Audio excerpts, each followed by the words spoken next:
So when you're moving from New York to Charlotte, North Carolina, as a native New Yorker, there's some things that you should just know about before you move here.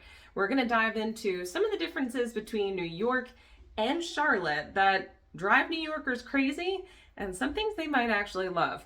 Also, stay tuned to the end of this video because I'm going to give you a quick tip to help you fit right in.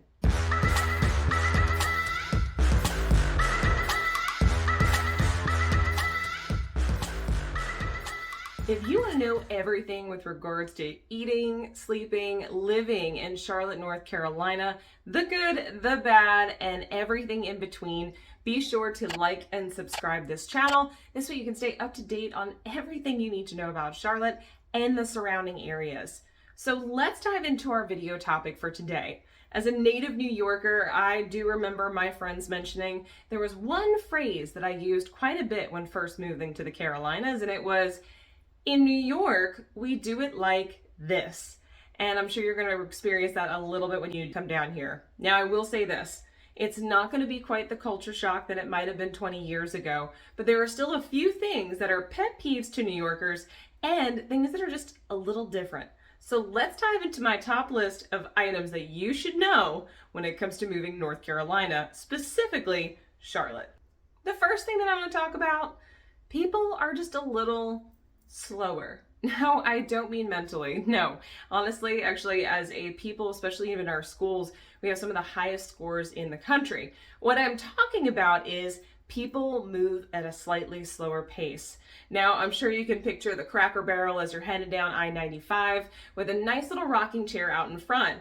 Our airport literally has rocking chairs in the airport for you to rest and relax in. That should give you a single sign that we are moving at a slower pace. Now, one thing that drives some New Yorkers bonkers is the fact that not only conversations take a little bit longer, but even asking for directions takes a little longer. You might not just get the directions, you might get a, hey, how you doing? What's your name? Where are you from? I hear your accent. That stands out a lot. You'll get the directions and then you might get a story along with it. Now, the cool thing is, it'll be really easy for you to make new friends and acquaintances. The downside is you're gonna have to step it down when it comes to your fast-paced nature. Now, don't worry, about 50% of the people that live in Charlotte are from up north, so it's not as slow as I'm making it out to seem, but you're probably gonna have some people in the fast lane when you're driving that are going way slower than they need to go. Just be prepared.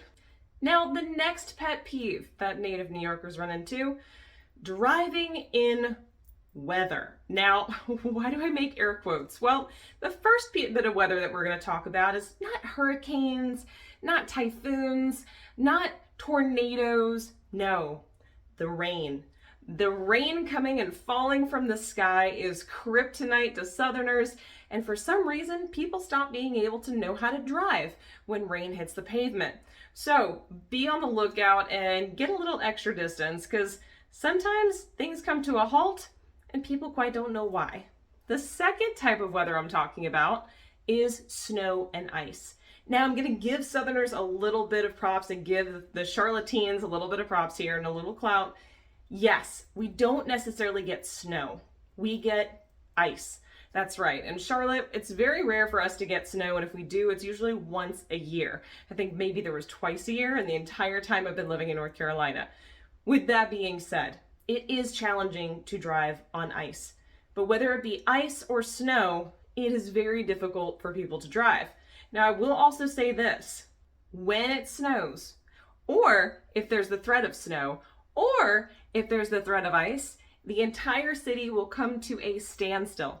That's right, schools will be closed, you'll get out of work early or maybe not even go in at all, and people will not go out except for bread and milk, which are two items I don't eat anyway, so I don't know why we run out for those. But those are the two staples that you're gonna run out in fear of death to go get just in case we get an inch of snow. So be prepared. Yes, even a half inch of snow or a little bit of ice can bring the entire city to a complete standstill. Now, another big thing that you're going to find a difference of is each neighborhood in Charlotte has almost no cultural divide at all. Now, growing up in New York, I remember that every different neighborhood had a completely different cultural balance and feel, whether it was Harlem, Williamsburg, you were in Flushing or Howard Beach. Every single part of New York had its own feel, its own demographics, the whole 9 yards. Not that way in Charlotte. In fact, we are a little bit more of a melting pot than I would say New York is. We have cultures from all over the world, and the cool thing is there are a very abundant blurred line wherever you go in Charlotte, where there is no real defined neighborhood culturally. Now, when it comes to some of the prices in homes and some of the things you'll find in neighborhoods, that certainly is defined. But when it comes to the actual cultural balance or diversity, it's very broad, no matter where you go in Charlotte. So you really can't pick a bad spot. Now, the next thing you're going to notice about Charlotte is the whole phrase of 6 degrees in separation is real. That's right. No matter who I bump into at a party or an event, everybody knows someone you know. Now, I'm not even just talking about a guy that you knew in high school back in the day. I'm talking about they know the running back for the Panthers, or someone that knows the DJ that works downtown at the biggest club, or the restaurant owner over here. The cool thing is people who are more advanced or elite or affluent in the Charlotte area are actually among us. That's right. They're not hoity-toity. They don't act elite. And actually, they are among the different cultural aspects of Charlotte. And that includes going to ball games, going out to your regular restaurants, and you're not going to see a swarm of people. So not necessarily getting Mick Jagger walking into the store. I'm sure that would probably get people's eyes up and attention, but it's really cool to see people who are very high in their level of success that are mixing and mingling with even the most average of individuals. Another thing you might notice that's a little bit different is our train system. Now, I know the Long Island Railroad and the subway system are quite vast. And let's face it, Charlotte is 1/3 of the actual size of Manhattan Island, and yet we have about 1/10 of the amount of people. With that being said, we don't necessarily need as expansive of a public transportation system. Now, while Charlotte has expanded with regards to buses and trolleys and opening up more bike lanes and things of that nature, we do have a train, but it only goes up and down. That's right. A couple of years ago, Charlotte started and has completed its expansion, although there's rumors of another one going up 77 or flanking it, but we have completed the Blue Line. Now, the Blue Line is a line that runs all the way from the southernmost tip of Charlotte all the way up, follows up into North Tryon, and ends in UNC Charlotte, our local university.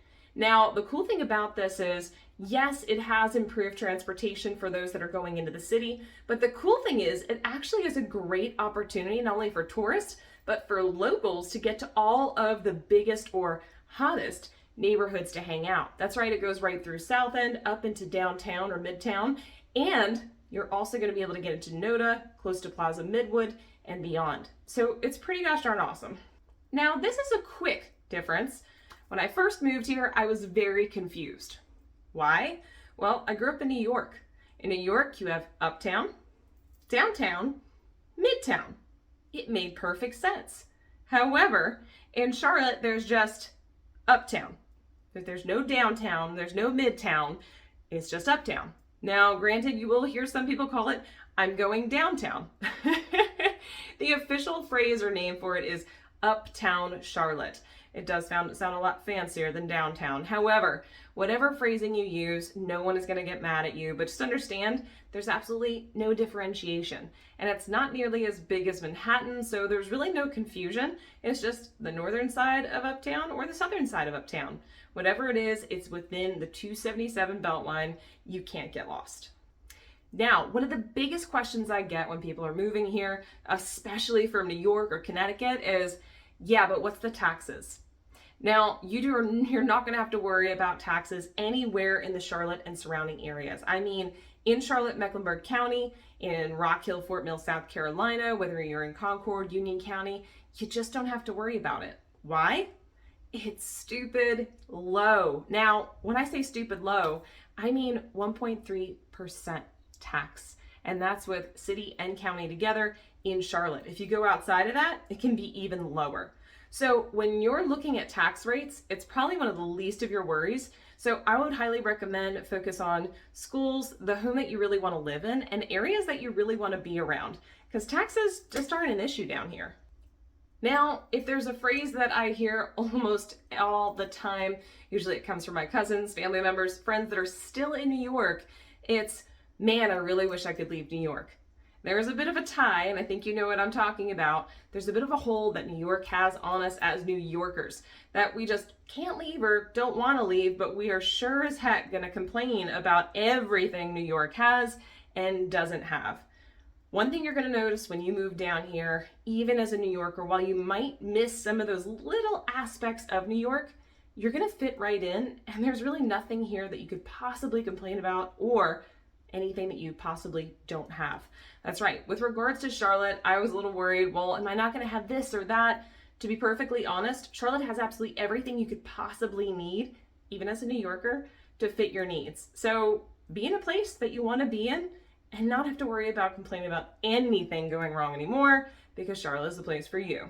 Now, this brings me to my last piece. Here it is. Food.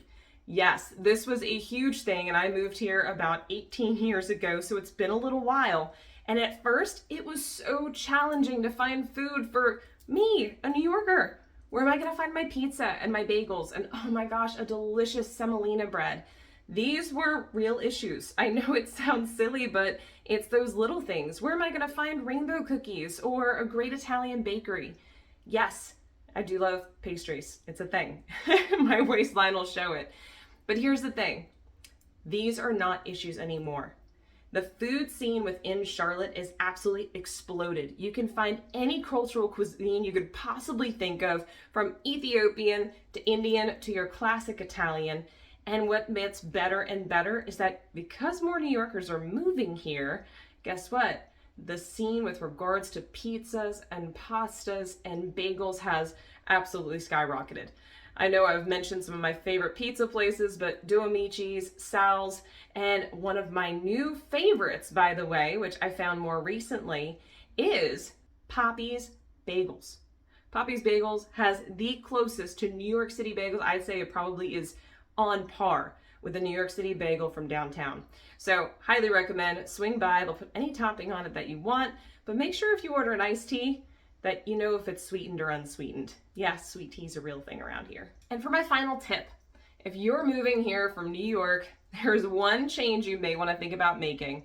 Instead of you guys, you may want to start saying y'all. I know it sounds sometimes way too Southern to us New Yorkers, but I tell you what, it rolls off the tongue. It'll make you fit in, and guess what? Dog, coffee, ball, all of those other words, guess what? They're still going to stick. They're a great conversation starter. But hey, if you're going to call this home, you might as well start treating it like home. So remember, whether it's 9 days or 90 days, whether you're moving from across the country or across town, my team, the True Lane Group, would be happy to help you, even pick you up from the airport, and make sure the process of buying or selling your home is exactly what you desire it to be. So until our next video, I'll see you around town.